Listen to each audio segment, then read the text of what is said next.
Welcome to Social Constructivism, Social and Collaborative Learning.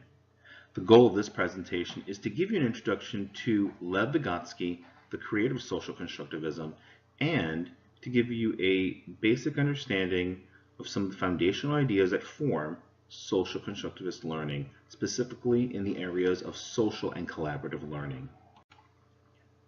Before we get into what is social constructivism, we need to understand a little bit about the man who originated this concept. That man is Lev Vygotsky. Lev Vygotsky is credited with developing the ideas of social constructivist learning back in the early part of the 20th century. He was a Russian Jewish scholar that was born in 1896, and he authored over 296 articles and essays before his untimely death at the age of 38. Despite this, Vygotsky's work was repressed by the Russian government due to his stance against the dogma of Marxism. And because of this, much of the work that we know today from Vygotsky was not available to Western culture until the 1960s. To understand a little bit about what we mean by social constructivism, we need to understand that Vygotsky viewed learning as both a social and cultural model of learning. In other words, that learning doesn't take place within the individual, but it takes place within the context of a community. It occurs between the interaction, the sharing of ideas, and overall collaboration between people. So it doesn't happen in isolation. More importantly, Vygotsky saw learning not as a development, but it's seen in this case as a process. Learning is a process that ultimately results in the development and construction of knowledge and information. And more importantly, learners construct their interpretations not just in isolation, but they do it against their own backgrounds, the shared understandings of social practices, culture, and language in which they are a part of. In short, at the end of the day, learning is both social, contextual, but also a process. Now, to give a better understanding of what this really means, we need to understand a couple of definitions. First and foremost, we need to understand what do we mean by community. If learning is happening in a community, what do we mean by community?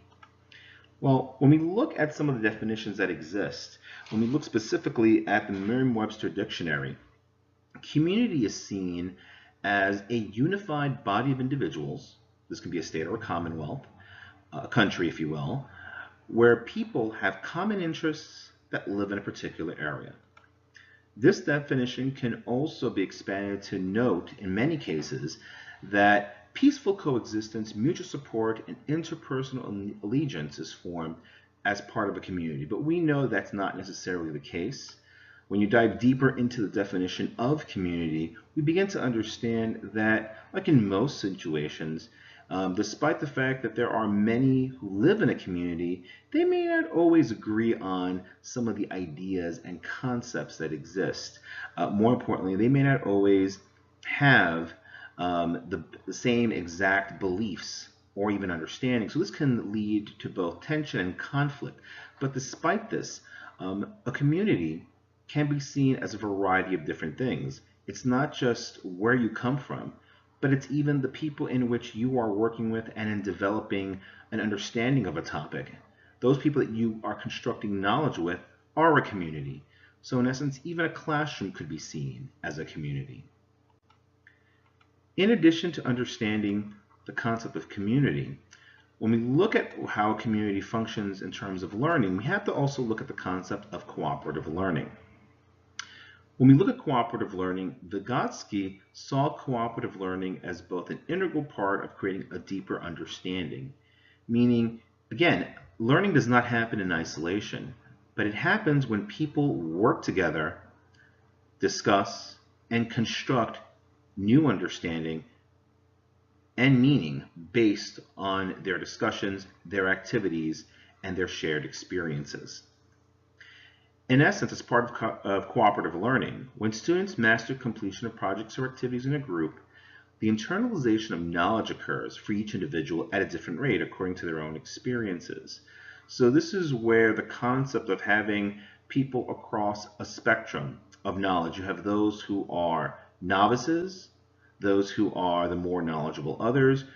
And when they work together in cooperative learning environments, they're able to reach a point where they help each other construct meaning despite wherever they may be across their understanding of a given topic or area.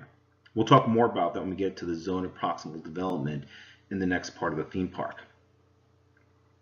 Last but not least, these ideas of cooperative learning and internalization of knowledge really is reinforced by Vygotsky when we look at his belief that internalization occurs more effectively when there is social interaction.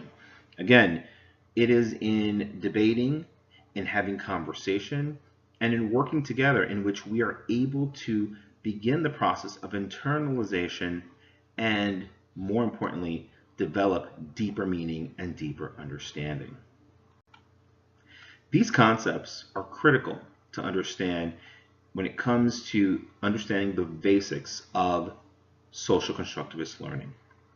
Now, we do know that social collaboration can happen in a variety of different ways. The good news is that in the current state of technology that we have today, there are a variety of tools and technology resources that we can use to not only enable social learning and collaboration, but to help us in constructing the social constructivist classroom, where we can enable social learning and collaboration to happen. These are just some of the different tools that are available. Again, everything from wikis to Google Docs, message boards on tools such as Blackboard or Canvas. We also have tools such as Google Hangouts, which provides a more synchronous approach to collaboration, as well as Skype, Prezi, WordIt, and Scribble, just to name a few. Again, the idea here is that these tools, regardless of whether they are synchronous or asynchronous, can help students to construct meaning in collaborative environments.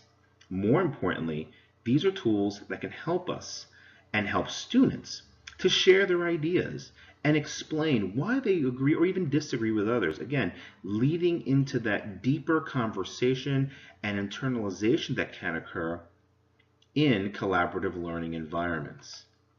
Last but not least, the meaning that is created, that is generated via the use of these tools, whether it's in the creation of documents, artifacts, or other items that can be shared across the board, help in furthering the knowledge that is created across the community, in this case, a classroom or even a cohort.